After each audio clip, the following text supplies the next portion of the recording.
mất em rồi anh mới biết bình yên là đâu.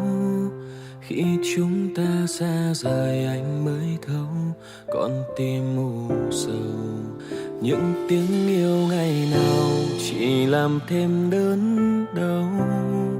Cố quên những ngọt ngào mình từng có với nhau.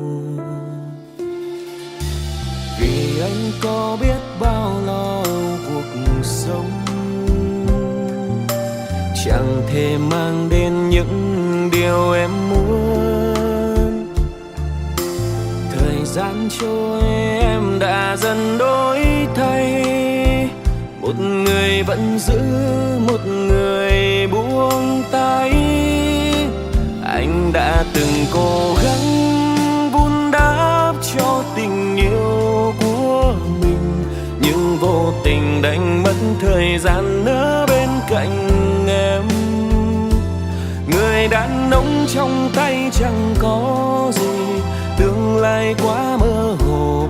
Anh mơ về mai sau nhiều hơn những gì anh có. Sao em đành buông tay khi vẫn có người chờ em cuối chân trời, để nói ra lời xin lỗi muộn màng.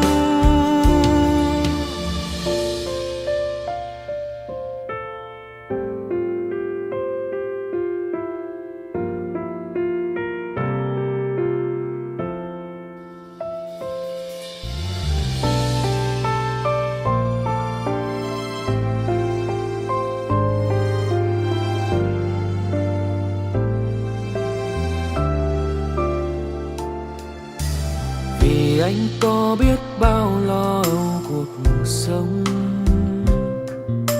chẳng thể mang đến những điều em muốn. Thời gian trôi em đã dần đổi thay, một người vẫn giữ, một người buông tay. Anh đã từng cố gắng vun đắp cho tình yêu của mình, nhưng vô tình đánh mất thời gian ở bên cạnh em. Người đàn ông trong tay chẳng có gì, tương lai quá mơ hồ. Anh mơ về mai sau nhiều hơn những gì anh có. Sao em đành buông tay khi vẫn có người chờ em cuối chân trời, để nói ra lời xin lỗi muộn màng. Anh đã từng cố gắng vun đắp cho tình yêu của mình, nhưng vô tình đánh mất thời gian ở bên cạnh em. Người đàn ông trong tay chẳng có gì, tương lai quá mơ hồ.